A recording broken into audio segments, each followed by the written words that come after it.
Before you share your ThingLink content, you should always check the base media scenes or scenarios privacy settings.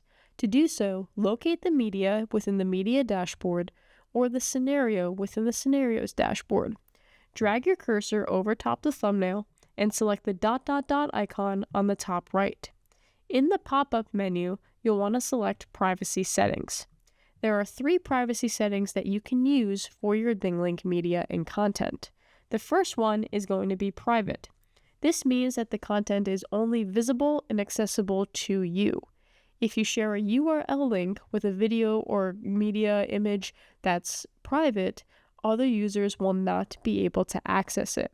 However, if other individuals or groups have access to the folder in which that content lives for collaboration purposes, then they will be able to see your content.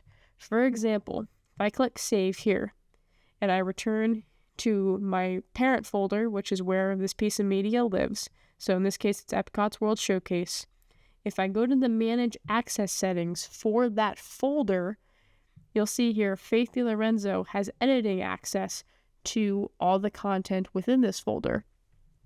That means regardless of whether or not I have my privacy settings set to private for this piece of media, Faith will still be able to access it when they log into ThingLink.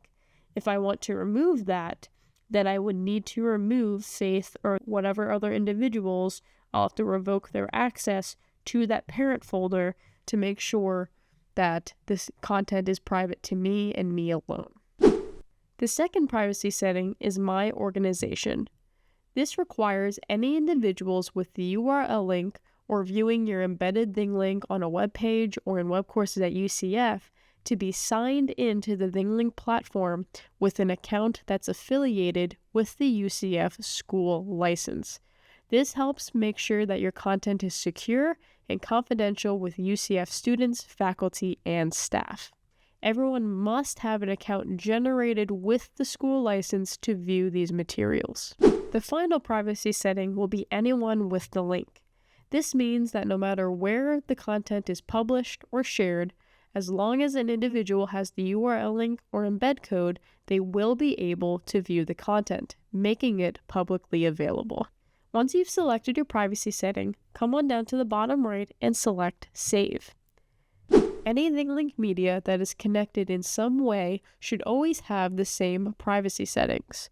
For example, if you are connecting multiple scenes together using transit tags to create a virtual tour or a software simulation, or even if the media is being used within a ThingLink scenario, all of that content should have the same privacy setting.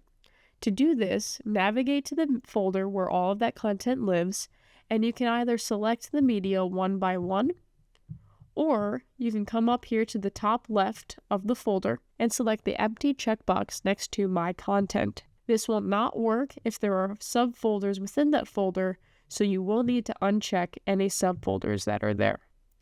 Once all subfolders are deselected and all of the other media is selected, you'll see that you'll have the total number of items selected next to the checkbox, along with an eye icon for privacy settings. Select the icon and the privacy settings window will appear. Whatever setting you select will automatically update all of the selected pieces of media. Once you've updated your privacy settings, you're all set to begin sharing your ThingLink content.